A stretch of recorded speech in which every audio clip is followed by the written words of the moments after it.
ብቸኝነት አንገላታኝ ከበደ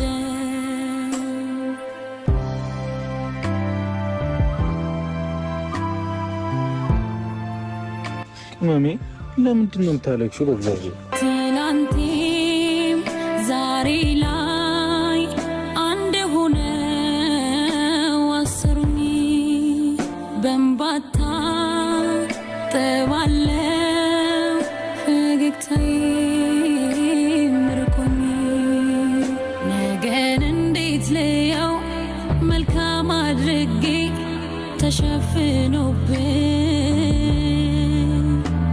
ራስን ሳይወዱ ተስፋ ማድረጉ ማማጥ ሆነብኝ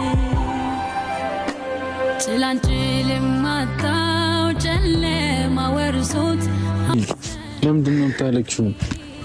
እግዚአብሔር ራስሽን አትግጂ። ለምን አትሰሚኝም? ለምንድን ነው የምታለቅሽው? በማርያም